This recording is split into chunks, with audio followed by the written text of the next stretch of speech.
말씀의 제목을 함께 읽어보십니다.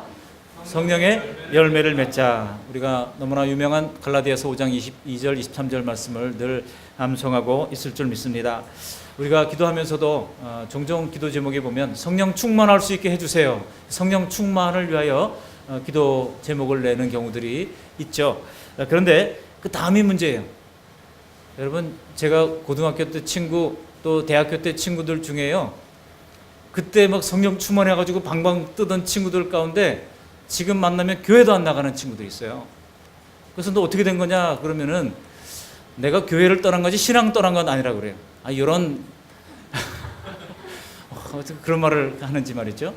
근데 입에서 담배 냄새가 막, 저는 이게 조금만 냄새가 나도요, 담배 냄새는 금방 위아래층에서 아파트에서 이 담배를 피우면은요 얼마나 그게 싫은지 몰라요.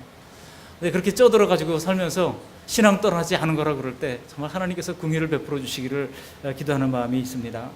정말 그렇게 열정적으로 하나님을 섬기던 그런 사람들이 신앙을 떠나고 또 혹은 교회를 떠나고 이렇게 무너지는 모습을 보면 얼마나 마음이 아픈지 모릅니다. 우리가 성령 충만하다고 해서 늘 기쁨의 삶이 지속된다고 할 수는 없습니다. 예수 그리스도의 십자가의 보혈 아래서 우리의 원죄는 해결됐지만은요, 그러나 날마다 우리 속을 들여다보면 우리가 어느 순간에 한순간에 이 사단에게 속아서 넘어질 때가 많다는 것을 알아야 한다는 겁니다. 그래서 오늘 본문에 보시면 성령의 열매를 맺기 위해서 선결되어야 할 것을 세 가지로 정리하면서 함께 은혜를 나누려고 합니다. 우리가 성령의 열매에 대해서는 우리가 너무나 많이 알아요. 그렇지만 이 성령의 열매를 맺기 전에 이 성령의 열매를 맺기 위해 선결되어야 할 것이 있습니다. 마치 우리가 학교에서 수업을 들을 때 어떤 과목을 듣기 위해서는 선수 과목이라는 게 있지 않습니까? 먼저 들은 다음에 그 다음 과목을 들을 수 있어요. 예를 들어 미시경제를 듣는다 그러면 경제원론을 먼저 들어야 그 다음에 미시경제도 들을 수 있는 것이죠. 이런 것처럼 이 성령의 열매를 맺기 이전에 먼저 우리가 선수 과목으로 알아야 할 게 있다는 겁니다. 그게 뭐냐? 오늘 주시는 말씀을 함께 나누면서 은혜를 나누고자 합니다. 첫 번째로 예수 믿은 이후에도 성령을 따라 행하기로 힘써야 한다는 것입니다. 우리 16절 말씀 같이 한번 읽어보실까요? 16절. 내가 이르노니 너희는 성령을 따라 행하라. 그리하면 육체의 욕심을 이루지 아니하리라. 뭐라고 그랬어요? 성령을 따라 행하라 그랬어요. 여러분, 갈라디아에서 이런 말씀을 발견한다고 하는 것은 대단히 놀라운 일입니다. 여러분, 왜 갈라디아서에 이런 말씀이 우리가 참 신선하게 또 충격적으로 느껴지는가 하면은요, 우리가 잘 아시는 것처럼 갈라디아서의 전체 주제는 율법에 얽매이지 않는 자유의 복음에 관한 거예요. 뭐라고요? 자유의 복음. 우리가 예수 믿었으면 자유롭다는 겁니다. 이제는 율법의 종로로 타지 않고 이제 하갈의 자녀가 아니라 이제 아브라함의 약속의 자녀로서 우리는 자유케 되었다는 겁니다. 그렇지만은 여러분, 오늘 본문에 있는 대로 그 자유는 우리의 행위의 방조를 뜻하지는 않습니다. 우리가 방종을 뜻하는 게 아니에요. 그래서 오늘 말씀은 우리에게 먼저 성령을 따라 뭐라고요? 행하라. 자유롭지만 성령을 따라 행하여야 된다고 말씀하고 있는 겁니다. 이 성령을 따라 행하라는 말을 반대말로 하면 육체의 욕심을 따라 행하라는 것이라고 할 수 있을 겁니다. 성령을 따라 행하라는 말은 바로 성령님과 함께 사는 것이고, 성령님과 함께 산다고 하는 것은 성령 안에 머무는 것이며 성령님과 깊은 교제가 있는 것이고, 어떤 의사결정을 하기에 앞서서 성령님께 물어보는 걸 말합니다. 하나님, 제가 이런 이제 A냐 B냐 두 개 중에 선택할 기로에 놓여 있습니다. 하나님, 제가 어떻게 해야 될까요? 성령님, 당신이라면 어떻게 하겠습니까? 예수님, 당신이라면 어떻게 하겠습니까? 한번 물어보는 거예요. 그렇게 성령님과 의논하고 사는 것, 그래서 인도를 받는 것, 이것이 바로 이 성령님과 교제하는 것이고 성령님을 따라 행하는 것이라고 할 수가 있습니다. 성령님은 오늘날 성도들의 삶 가운데서도 새 생명을 탄생시키는 생명의 사역을 계속 감당하고 계십니다. 따라서 성도는 성령을 따라 행하는 것뿐만 아니라 이 성령께서 우리 자신을 다스릴 수 있도록 날마다 굴복하는 삶을 살아야 돼요. 여러분, 눈치채신 분들이 있으시겠습니다만 제가 가끔 우리 성도님들 만날 때 처음 뵙겠습니다 그렇게 인사를 하잖아요. 아셔요? 늘 우리가 보는 얼굴들이지만 처음 뵙겠습니다라고 말하는 이유가 있어요. 왜냐하면 나는 더 이상 어제의 내가 아니에요. 오늘의 나는 어제의 나와 다른 존재예요. 그래서 오늘도 성령으로 새롭게 되어서 오늘 새롭게 된 당신을 만나니 처음 뵙는 겁니다. 우리 옆 사람 보고 한번 인사해 보세요. 처음 뵙겠습니다. 그러니까 여러분, 내 고정관념을 가지고 이 사람이 어제의 사람, 작년의 사람, 10년 전의 사람으로 이렇게 생각하면 안 됩니다. 매일 우리 나날이 새로워지는 거니까 매일 우리 서로를 향해서 볼 때 부부가 맨날 처음 뵙겠습니다 그러면 얼마나 참 신선하겠습니까? 얼굴 딱 보면 지겨워 이렇게 말이 나오지 않고 얼굴 볼 때마다 처음 뵙겠습니다. 아유 반갑습니다. 그렇게 할 수 있다면 얼마나 좋겠습니까? 우리는 날마다 새로워지는 존재예요. 그런 면에서 우리는 날마다 처음 보는 사람들입니다. 그렇기 때문에 우리가 함부로 상대방을 내가 가진 생각과 편견으로 판단해서는 안 됩니다. 하나님께서 그 사람을 또 하루 만에 어떻게 변화시켰을지 우리가 어떻게 압니까? 그렇게 성령님께서 우리를 지배하고 있다면, 또 성령께서 지배하기를 원하신다면 우리는 날마다 성령님께 우리 자신의 의지를 굴복시켜야 하는 것입니다. 그래서 여기 16절에 성령을 따라 행하라고 하는 말은 18절 말씀과 동일한 말이라고 할 수가 있습니다. 우리 18절 말씀도 같이 한번 읽어보실까요? 너희가 만일 성령의 인도하시는 바가 되면 율법 아래에 있지 아니하리라. 무슨 말입니까? 성령을 따라 행하는 것은 곧 성령의 인도를 받는 것이라고 하는 이야기입니다. 사도 바울이 당시에나 지금 우리에게나 이 시대나 이 하나님의 말씀을 지킨다고 하는 것은요 결코 쉽지가 않았습니다. 그렇기 때문에 성령의 인도하시는 바가 되면 18절 율법 아래 있지 아니하리라고 말씀한 것입니다. 율법 아래 있지 않다라고 하는 이 말을 여러분 오해해서는 안 됩니다. 이것은 결코 율법을 무시하라고 하는 그런 말이 아닙니다. 여러분 율법의 죄에 대한 정죄 요구에 대해서는 예수님의 십자가 아래에서 우리에게 이미 자유로움을 허락해 주셨어요. 그러나 성령을 따라 사는 성도의 삶은 여전히 율법 정신을 이행해야 하는 것입니다. 그래서 이 1.1획도 우리 주님 다시 오시기까지 하나님의 말씀이 떨어지지 않는다고 한 말씀이 바로 그것입니다. 바로 그것을 하나님께서 그 율법 정신을 지키도록 우리에게 요구하시는 것입니다. 세세한 율법 조항들을 이제는 우리에게 얽매이지 않도록 주님께서 이미 예수님께서 그 모든 이제 그 율법의 요구를 십자가에서 다 완성시켜 놓았기 때문에 세세한 요구, 우리가 양을 잡아서 드린다든지 이런 거 하지 않아도 돼요. 유월절 지금도 신약시대도 지켜야 한다든지 이거 안 해도 된다는 거예요.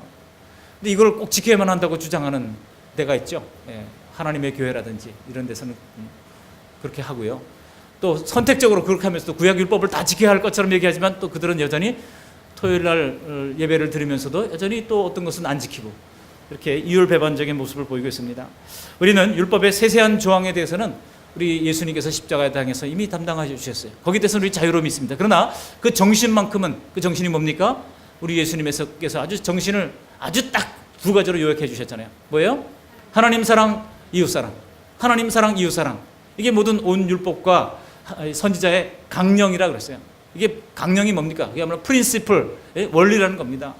온 구약의 모든 율법과 이제 선지자들의 강령이 바로 하나님 사랑, 이웃 사랑이라고 하는 여기에 다 들어있다는 겁니다. 그래서 우리 예수님께서도 내 몸을 사랑하고 또 내 이웃을 사랑하라고 말씀하고 있는 것이죠. 여러분 신앙생활을 생각해 보면은요, 신앙생활을 이제 한번 나누어 봅시다. 신앙생활은요 생활입니다. 생활. 신앙 따로 생활 따로가 아니에요. 어떤 사람은 신앙 따로 생활 따로인 사람이 있어요. 주일날 예배당 문을 나서자마자 이제는 신앙은 딱 접어버리고 이제 다시 세상의 옷을 딱 입고 세상에서 세상적 논리로 그렇게 이전 투구하면서 살아가는 그런 사람들이 있습니다. 이거는요 위선적인 신앙이라고 할 수 있죠. 신앙 따로 생활 따로가 아니라 신앙 생활이 되어야 합니다. 신앙이 밖에 나가서도 동일하게 생활이 되어야 되는데 이 생활로 나타날 때 우리의 신앙이 완성되는 겁니다. 그래서 우리는 교회 생활이라고 그러지 않고 신앙 생활이라고 그러는 거예요. 우리가 스스로 신앙생활하기 위해서는 죄성을 가진 우리로서는 스스로 지킬 수가 없습니다. 왜냐하면 죄인에 불과한 우리가 이 율법의 정신을 지킬 수 있을 정도로 그렇게 영적으로 튼튼하지가 못해요. 여러분 다만 우리가 지킬 수 있는 방법을 하나 마련해 주시는데 우리가 성령님을 의존할 때 가능하다는 것입니다. 내 힘 빼세요. 어깨에 내 힘 좀 빼세요. 목소리 좀 낮추세요. 성령님께서 하시도록 맡겨드리는 것입니다. 우리에게 예수님을 처음 만나게 하신 분이 바로 성령님이시잖아요. 성령님이 우리의 마음을 열게 하셔서 예수님이 우리 마음속으로 들어올 수 있게 하신 것입니다. 또한 십자가에 달리신 분을 알게 하신 것도 성령님이세요. 그러므로 그 선하신 성령님을 회방하는 자가 되면 우리 예수님께서 아주 엄중히 경고를 하셨잖아요. 다른 모든 죄는 사하심을 얻되 성령을 거스르는 자는 사함을 받을 자가 없다고 말씀하셨어요. 어디 있습니까? 마태복음 12장 31절 이하에 있어요. 거기 보면 이렇게 기록하고 있습니다. 그러므로 내가 너에게 이르노니 사람에 대한 모든 죄와 모독은 사하심을 얻되 성령을 모독하는 것은 사하심을 얻지 못하겠고 또 누구든지 말로 인자를 거역하면 사하심을 얻되 누구든지 말로 성령을 거역하면 이 세상과 오는 세상에서도 사함을 얻지 못하리라. 이거 예수님만 이런 말씀한 게 아닙니다. 사도들도 그랬어요. 바울이나 또 이제 요한 같은 사도들도 다른 영을 받지 말고 오직 성령을 받을 것을 말씀하시면서 이렇게 얘기를 했습니다. 고린도후서 11장 4절에 바울은 만일 누가 가서 우리가 전파하지 아니한 다른 예수를 전파하거나 혹은 너희가 받지 아니한 다른 영을 받게 하거나 혹은 너희가 받지 아니한 다른 복음을 말하게 할 때는 너희가 잘 용납하는구나 하면서 책망을 하고 있어요. 사도 요한은 요한일서 4장 1절에 사랑하는 자들아 영을 다 믿지 말고 오직 영들이 하나님께 속하였나 분별하라 그랬어요. 왜냐하면 많은 거짓 선지자가 세상에 나왔음이라고 말씀하고 있는 것입니다. 그래서 저는 아멘을 아무 때나 아멘하라고 말하지 않아요. 어떤 분들은 왜 아멘이 적습니까? 라고 하는데 생각을 해보고 아멘을 해야죠. 아무 때나 그냥 막 아멘 하다 보면은 이게 보면은 엉터리 아멘을 했던 경우가 많아요. 저도 엉터리 아멘을 부흥회 때 가서 했던 걸 회개합니다. 신앙을 하면서 보니까 제가 엉뚱한 데다가 아멘 했던 경우가 너무나 많았어요. 여러분 아멘 할 때 신중히 하시길 바랍니다. 과연 그런가? 신중히 하시기 바랍니다. 요건 아멘 해도 돼요. 신중히 해야 되니까. 그러나 엉뚱한 말에다가 자꾸 아멘 하면 부흥사들이 옛날에 웃기려고 막 아멘 하라고 막 이래도 아멘 저래도 아멘 하다가 엉뚱한 데다 막 하면 사람들이 그냥 뭣도 모르고 아멘 했다가 막 폭소가 터지고 그런 경우 있었는데요. 이 성령님 너무 장난식으로 해서는 안 되죠. 여러분 아멘을 하나님 말씀에 이 맞는가를 분별하면서 해야 됩니다. 그렇기 때문에 영을 다 믿지 말라는 겁니다. 많은 이 거짓 영들이 있다는 것입니다. 누가는요 성령을 거스르지 말아야 할 것을 스데반의 설교를 통해서 이렇게 말씀하신 바가 있습니다. 사도행전 7장 51절에 목이 곧고 마음과 귀에 할례를 받지 못한 사람들아 너희도 너희 조상들과 같이 항상 성령을 거스르는도다 그랬어요. 이 스데반이 유대인들을 향해서 설교를 하면서 그 유대인들의 조상들도 뭐를 거스렀다라고요? 성령을 거스렸다는 겁니다. 성령께서 주신 예수님을 깨닫지 못한 채 눈이 어두워서 성령을 거슬러서 예수님을 받아들이지 못했다는 것입니다. 너희도 똑같다는 거예요. 여러분 베드로가 설교했던 정황이나 베드로가 사도행전 2장에서 설교했던 정황이나 이제 스데반이 사도행전 7장에서 설교했던 정황이 비슷해요. 그런데 또 반응도 어떻습니까? 사람들이 그 설교를 받고 마음이 찔렸어요.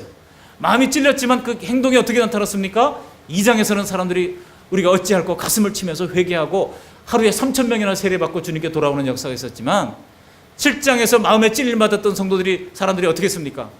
마음에 찔려서 그 다음에 이를 갈면서 돌을 던져가지고 스데반을 순교의 제물이 되고 하고 말았던 것입니다. 여러분 오늘날 우리의 모습은 어떻습니까? 문제는 종종 우리도 우리의 대적인 사단과 동맹을 너무 쉽게 맺는다는 겁니다. 그래서 잘못된 것을 잘못된 것으로 여기지 않고 타협으로 나가는 그런 모습을 발견합니다. 그래서 오늘 본문 19절부터 21절에 나타난 육체의 일은 너무나 현저하다라고 하는 거예요. 이런 것들을 타협하면 이렇게 될 수밖에 없어요. 우리 같이 한번 읽어보실까요? 19절로 21절까지 말씀을 우리 함께 다시 한번 읽어보십니다. 육체의 일은 분명하니 곧 음행과 더러운 것과 호색과 우상숭배와 주술과 원수 맺는 것과 분쟁과 시기와 분냄과 당짓는 것과 분별함과 이단과 투기와 술취함과 방탕함과 또 그와 같은 것들이라. 전에 너희에게 경계한 것 같이 경계하노니 이런 일을 하는 자들은 하나님의 나라를 유업으로 받지 못할 것이요. 이거 엄청난 선언이 여기 주어지고 있습니다. 엄청난 경계의 말씀. 이 갈라디아서는 사도 바울이 첫 번째 초기 저작 가운데 기록된 글입니다. 그래서 사도 바울이 기록했던 글들을 쭉 연대별로 놓고 보면은요, 아마도 갈라디아서거나 혹은 데살로니가 전서가 가장 먼저 기록됐을 것으로 학자들은 판단하고 있어요. 근데 초기에 사도 바울이 기록했던 글들을 보면은요, 얼마나 직격탄을 날린지 몰라요. 다른 복음을 전하면 저주를 받을지어다, 이런 강력한 말들이 많이 나와요. 근데 사도 바울도 예수 믿고 점점 성품이 변화되어지고 온화하게 되어져 가지고 나중에 쓴 글들 있잖아요. 디모데 후서라든지 또 고린도 후서 이런 데 보면은 사도 바울이 말이 얼마나 이게 아름답고 이제 좀 변화되어 있는지 몰라요. 그래가지고 너희는 나를 좀 용납하라. 그리고 나의 나된 것은 하나님의 은혜 때문이다. 뭐 이런 고백들이 나오고요. 얼마나 부드러워져 있는지 몰라요. 여러분 우리가 예수 믿고 처음부터 사납던 사람들이 한꺼번에 싹 달라진 거 아니잖아요. 내가 예수 믿기 전이나 예수 믿기 이후에 사납기 똑같다 그러면은 여러분 회개하셔야 돼요. 가슴에 손을 얹고 생각해보면 나는 사나운 사람인가 아닌가? 김진희 권사님 아니시죠? 예수 믿는 뭔가 달라져야 돼요. 바울도 처음에는 저주를 받을지도 이런 말을 함부로 썼던 사람인데 나중에는 그런 말을 쏙 들어가고 너희는 나를 용납하라 그러면서 얘기를 하고 나 이 어리석은 것을 좀 이해를 해줘라 그러고 그렇게 부드러워지는 모습. 내가 참 나의 연약한 것을 자랑하겠다 이런 고백을 하면서요 바울이 부러운 그런 모습으로 변화되어지는 것을 보게 됩니다. 그런데 여기 갈라디아서가 처음에 쓴 글이란 말이죠. 거의 데살로니가전서 혹은 갈라디아서가 두 개가 이제 어떤 바울이 방문 지역을 어떻게 보느냐에 따라서 어느 것이 갈라디아서가 먼저일 수도 있고 데살로니가전서가 먼저일 수도 있어요. 그런데 거기에 보면은 이런 모든 자들의 하나님의 나라를 유업으로 받지 못한다는 겁니다. 음행, 당 짓는 거 있잖아요. 뭐 알자회를 만든다든지 뭐 이런 거 있잖아요. 그 사람들은 뭔가 참 만들게 돼 있어요. 근데 만드는 것이 뭐 죄가 아닙니다. 뭐 사람마다 다 뭐 등산도 만들고 뭐도 만들고 다 만들잖아요. 그렇지만은 그것을 자기네 기득권 세우는 것을 위해서 만든다면 하나님이 심판하실 일이에요. 이런 당 짓는 거, 또 분별함, 이단, 투기, 술 취함. 여기 혹시 목사 몰래 홀짝홀짝 하시는 분들 조심하십시오. 이런 일을 행하는 자들은 하나님의 나라를 유업으로 받지 못한다니까 경각심을 가지시기를 바랍니다. 여러분, 나는 아니라고 핑계를 대봐도 제가 스스로 판단해 볼 때 저 자신도 날마다 속임수에 넘어갈 때가 있음을 고백합니다. 죄 아래 사는 우리가 이것을 이길 수 있는 길은 하나밖에 없어요. 오직 성령의 은혜를 받는 것밖에 없습니다. 그러므로 율법으로 죄를 따지자는 것이 아니라 오늘도 성령께서 세미한 음성으로 우리 내면에 말씀하시는 음성을 들을 수 있도록 따라하십시오. 영적 민감성을 개발하자. 영적 민감성을 개발해야 됩니다. 영적으로 주님께서 주신 음성을 우리가 들어야 돼요. 주님께서 큰 폭풍으로 말씀하시고 풍랑으로 또 뭐 지진 가운데 말씀하지 않아요. 세미하게 너 그거 죄지, 너 그거 잘못한 거지, 자꾸 성령께서 우리 마음속에 지적해 주신단 말이에요. 이럴 때 성령님께서 지적하시는구나. 깨닫고 회개할 것은 회개하고 반성할 것은 반성하고 또 따라갈 것은 따라가고 순종할 것은 순종하셔서 이 영적 민감성을 가지고 우리 하나님의 마음을 알아갈 수 있는 저와 여러분들이 되시기를 바랍니다. 그럴 때에 우리는 순간순간 성령의 열매를 맺게 되는 역사가 나타나게 되는 것입니다. 그래서 이 성령의 역사를 보면은요, 여기 22절, 29절 보면 9가지, 22절로 23절 보면 9가지 열매가 나타나잖아요. 다 같이 한번 외워보시겠습니다. 오직 성령의 열매는 사랑과 희락과 화평과 오래 참음과 자비와 양성과 충성과 온유와 절제니 이 같은 것을 금지할 법이 없느니라 그랬습니다. 근데 가만히 보면은 하나님은 여기 보면은 사랑부터 시작해요. 근데 제가 볼 때 사람이 제일 힘든 게 사랑이에요. 그래서 거꾸로 전합니다. 거꾸로. 제일 마지막에 뭐라고요? 절제예요. 절제는 할 수 있잖아요. 그죠? 맨날 그 드라마에 빠져 있는 사람들은 드라마를 좀 일주일에 뭐 3시간씩 보던, 아니 하루에 3시간씩 보던 사람들은 하루에 1시간으로 좀 줄이고 이렇게 절제할 수 있지 않습니까?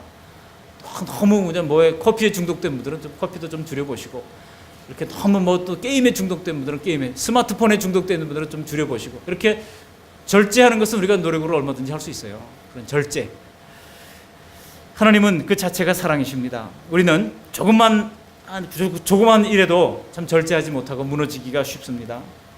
언제 튕겨날지 모르는 그런 연약한 죄성을 가진 사람들입니다. 사람은 누구나 주는 것보다 받는 것을 더 원하는 그런 죄성이 있어요.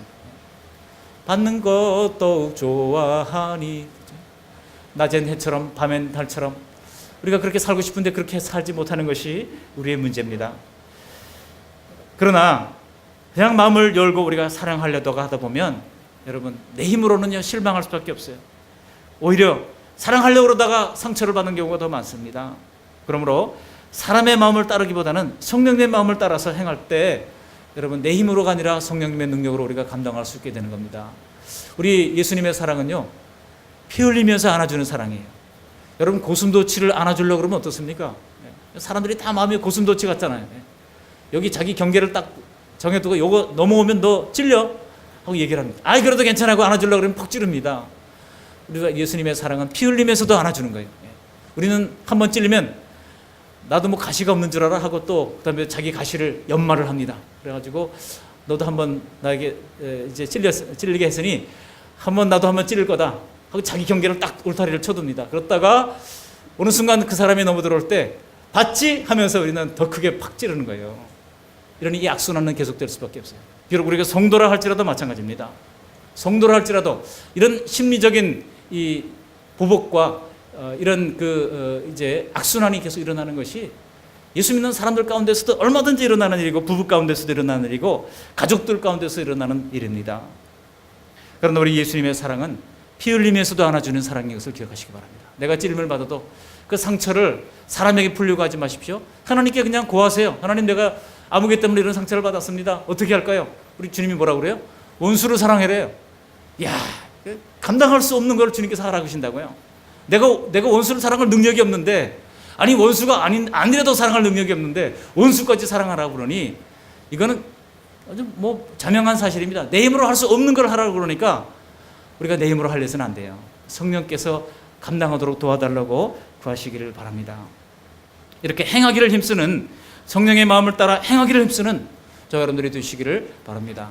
두 번째로 우리가 성령의 열매를 맺기 위해서는요, 육체와 함께 그 정욕을 또 탐심을 십자가에 못 박아야 한다는 겁니다. 우리 24절 말씀을 함께 읽어보시겠습니다.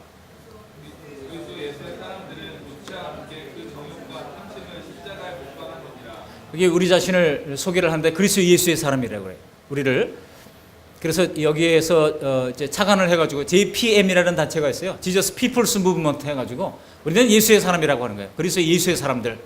그래서 예수의 사람들은 그 정과 함께 또 육체와 함께 그 정욕과 탐심을 십자가에 못 박았다 말하고 있습니다. 여러분, 이게 말로는 쉬운 것 같지만은요, 이게 결코 쉽지가 않습니다. 왜냐하면 우리가 예수 믿고서도 가장 안 되는 게 두 가지가 있는 것 같아요. 제가 생각할 때. 첫 번째로 안 되는 게 바로 정말 혈기입니다. 혈기. 저도 욱할 때가 있어요. 저희 집에 방문해 보신 분들은 보신 분도 있으시겠습니다만 저희 집에 저기 방문 문들이요, 구멍이 뽕뽕 나 있어요. 왜냐하면 화가 나면은요, 이 뚜껑이 열리게 되면 나도 모르게 한번 그냥 쾅 치면 이게 분노해가지고 쾅 치면은요 구멍이 뚫리더라고요. 야, 이게 구멍이 뚫리는구나. 그냥 하면 안 돼요. 그런데 분노의 에너지를 모아가지고 딱 하면은요, 살짝 친 것 같은데 구멍이 뻥 뚫리더라고요. 이러니 참 혈기가 정말 어려운 것이, 참 목사도 그러니 참 장로는 어떻겠습니까? 모르겠습니다. 우리 장로는 또 안 그럴지 모르죠. 네. 또 권사님, 또 이제 우리 일반 성도님 또 어떻겠습니까? 참 그럴 때가 있어요. 이 혈기가 참 다스리기 어려운 거가 혈기 같고, 또 하나가 있는데 바로 이제 욕심입니다. 탐욕, 욕심, 이 소유욕, 이런 것들이죠. 그런데 여러분, 매 순간 우리가 하나님께 감사함으로 살면 성령께서 내 안에서 내주하시는 것을 알 수가 있을 것입니다. 그렇게 될 때까지 내 영광을 구하는 것이 아니라 나는 감춰지고 하나님만 높이면서 살아가게 될 때에 십자가에서 사랑을 알아서 오늘도 성령님의 도우심으로 살아가는 기쁨과 감격을 누리게 되는 줄로 믿습니다. 여러분, 그럴 때 가장 중요한 것은 우리가 자신의 자존감을 키우는 일입니다. 내가 어떤 존재를 알아야 돼요. 내가 쓸모없는 사람이 아니라는 겁니다. 그래서 보배를 담은 질그릇으로서의 나, 비록 나는 질그릇에 담겨있지만 내 속에 보배를 담고 있기 때문에, 나는 질그릇과 같은 존재이지만 내 속에 예수 그리스도라고 하는 보배를 갖고 있기 때문에 그 질그릇 자체도 존귀하게 여겨지게 된다는 거예요. 여러분, 나의 존재가 예수 그리스도를 담고 있을 때 가장 귀한 존재가 된다고 하는 것을 기억하시기를 바랍니다. 또 에베소서 2장 10절에 있는 것처럼 우리는 그의 만드신 바라 그랬어요. 우리는 그의 만드신 바라. We are His workmanship. workmanship이라고 하는 것은요, 작품입니다. 작품. 우리는 하나님의 작품이에요. 하나님의 걸작품 중에 걸작품이 바로 우리라고 하는 사실을 알고 있어야 합니다. 그렇게 자존감을 가지시고 날마다 그 정욕과 탐심을 십자가에 못 박는 연습을 해나가는 저와 여러분들이 되시기를 바랍니다. 세 번째로 우리가 성령의 열매를 맺기 위해서는요, 세 번째 선결 과정이 있는데 그것은 뭡니까? 바로 헛된 영광을 구하지 말아야 된다는 거예요. 26절 말씀 함께 읽어보십니다. 헛된 영광을 구하여 서로 노엽게 하거나 서로 투기하지 말지니라. 제가 이 말씀을 표준 세번역 성경으로 보니까 이렇게 번역을 해놨어요. 헛된 영광을 구하여라는 말을 이렇게 번역해놨더라고요. 우리는 잘난 체 하거나 서로 노엽게 하거나 질투하거나 하지 않도록 합시다. 이렇게 했어요. 헛된 영광을 구한다는 게 뭡니까? 잘난 체 하지 말자는 거예요. 여러분, 너무 잘난 체 해서는 안 됩니다. 우리가 잘난 게 뭐가 있습니까? 십자가 아래에서 잘난 게 뭐가 있어요? 오늘날 사람들은 자기 영광을 구하느라고 바쁩니다. 재물과 명예와 권력을 쌓아서 자기를 자랑하고 세상의 인정을 받고 싶어 하는 것이 세상 사람들의 모습입니다. 자신의 성공과 영광을 위해서라면 때로는 거짓말이나 폭력이나 불법을 행하기도 주저하지 않는 것이 사람들의 모습이에요. 권력을 쟁취하기 위해서라면 얼마든지 거짓된 공약을 만들어가지고 남발할 수가 있는 겁니다. 지금 대통령이 일자리 81만 개를 만든다 그랬잖아요. 일자리 81만 개를 만드는데 어떻게 만드느냐 했더니 뭐 공공부문 뭐 하고 한다 그랬는데 나중에 지금 발표가 어떻게 나오고 있습니까? 64만 개는 비정규직을 정규직으로 전환하는 거를 그 숫자에 넣겠다는 거예요. 아니 그거는 일자리 새로 만드는 게 아니잖아요.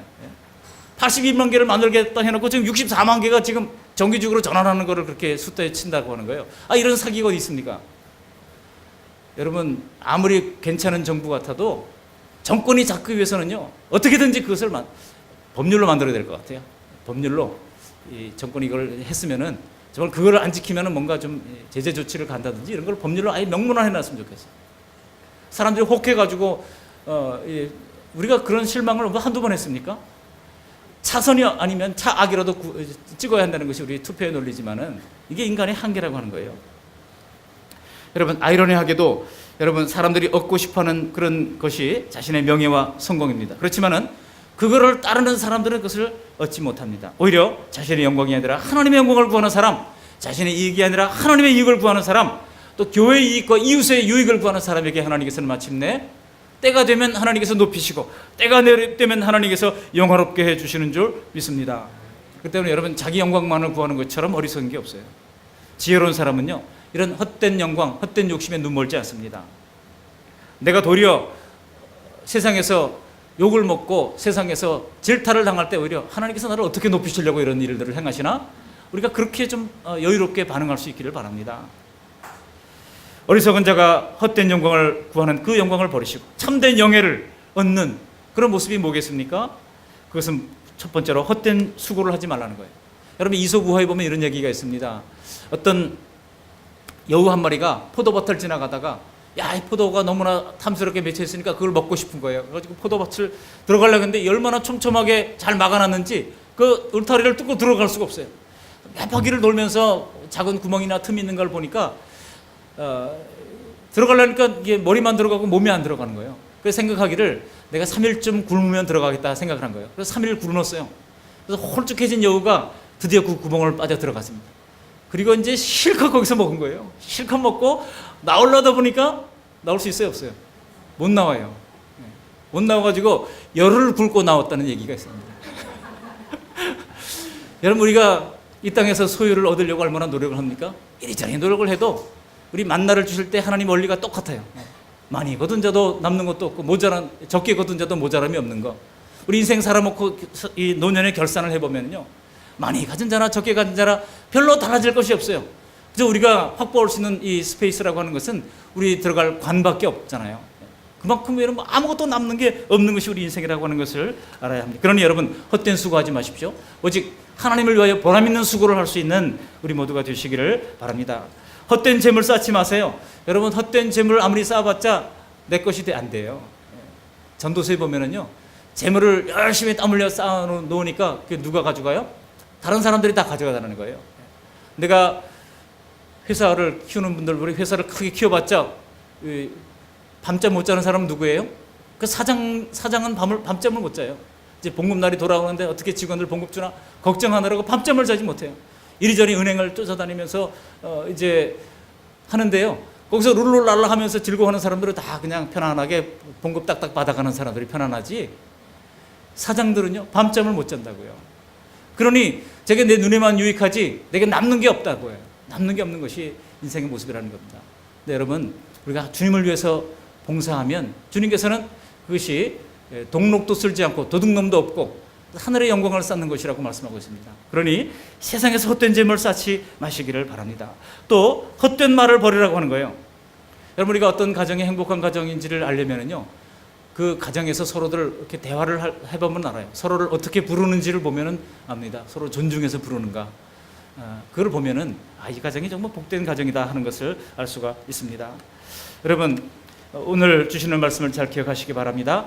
말씀을 마칩니다. 이 성령의 열매를 맺기 위해서 선결해야 할 세 가지를 말씀드렸습니다.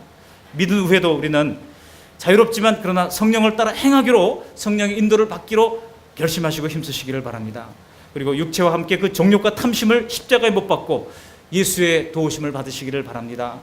헛된 영광, 잘난 체하는 것, 자랑, 또 이생의 자랑, 육신의 정욕, 안목의 정욕, 헛된 수고, 헛된 재물, 헛된 말들을 버리시고 정말 하나님 나라에 기쁘게 쓰임받을 수 있는 이 보람된 그런 이제 영광을 하나님께 올려드리는 저와 여러분들이 되어서 정말 성령의 열매 맺는 복된 삶, 진실로 복된 그리스도인의 삶을 살아가는 저와 여러분들이 되시기를 주님의 이름으로 축복합니다. 아멘. 고마우신 하나님 감사를 드립니다. 오늘 새벽부터 오후에까지 귀한 주님의 말씀을 우리에게 들려주셔서 감사를 드립니다. 하나님, 우리가 새벽에 들었던 말씀처럼 날마다 하나님을 찬양하는 찬양의 삶이 될 수 있도록 은혜를 베풀어 주시옵시고, 또 성령께서 하나님의 예수의 영이신 것을 우리가 깨달아 알았으니 그 성령께서 행하시는 일들, 곧 죄에 대하여, 의에 대하여, 심판에 대하여 깨닫게 하시는 성령님의 은혜를 우리가 알아서 그 뜻대로 살아드릴 수 있도록 도와주시고, 또한 성령을 열매를 맺기 위하여 하나님 아버지 날마다 성령을 따라 행하기로 힘쓰도록 도와주시옵시고, 그 육체와 함께 정욕과 탐심을 십자가에 못 박고 예수의 영 성령의 도우심을 받으며 살아갈 수 있도록 도와주시며, 하나님의 헛된 영광을 구하지 아니하고 하나님 아버지 이 땅에서 주님 나라를 위하여 신앙의 향기를 드러낼 수 있는 복된 생애를 살 수 있도록 은총 베풀어 주시옵소서. 예수님의 이름으로 감사하며 기도합니다. 아멘.